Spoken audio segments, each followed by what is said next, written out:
I saw angels hurrying to and fro in heaven, descending to the earth, and again ascending to heaven, preparing for the fulfillment of some important event. Then I saw another mighty angel commissioned to descend to the earth, to unite his voice with the third angel and give power and force to his message. Great power and glory were imparted to the angel, and as he descended the earth was lightened with his glory. The light which attended this angel penetrated everywhere as he cried mightily with a strong voice, "Babylon the great is fallen, and is become the habitation of devils, and the hold of every foul spirit, and a cage of every unclean and hateful bird." The message of the fall of Babylon, as given by the second angel, is repeated, with the additional mention of the corruptions which have been entering the churches since 1844.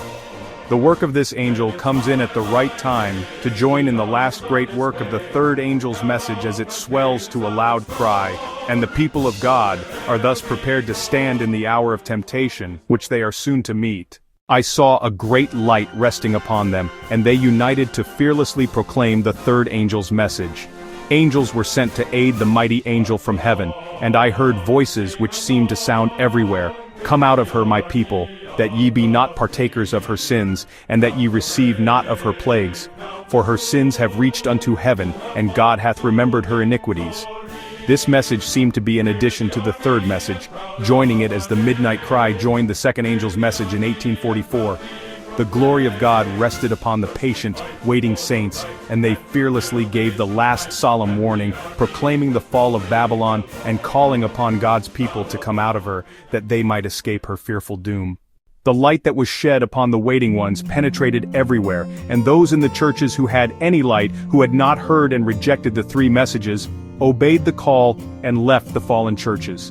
Many had come to years of accountability since these messages had been given, and the light shone upon them, and they were privileged to choose life or death.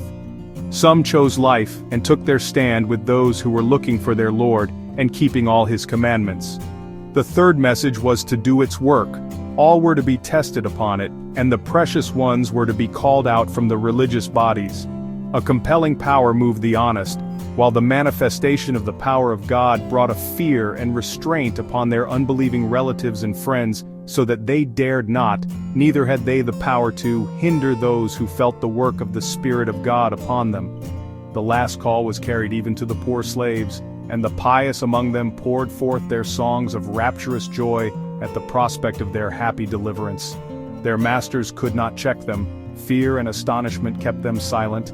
Mighty miracles were wrought, the sick were healed, and signs and wonders followed the believers. God was in the work, and every saint, fearless of consequences, followed the convictions of his own conscience, and united with those who were keeping all the commandments of God, and with power they sounded abroad the third message. I saw that this message will close with power and strength far exceeding the midnight cry.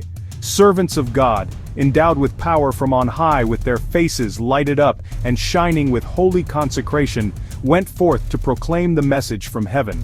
Souls that were scattered all through the religious bodies answered to the call, and the precious were hurried out of the doomed churches, as Lot was hurried out of Sodom before her destruction. God's people were strengthened by the excellent glory which rested upon them in rich abundance, and prepared them to endure the hour of temptation. I heard everywhere a multitude of voices saying, "Here is the patience of the saints. Here are they that keep the commandments of God and the faith of Jesus."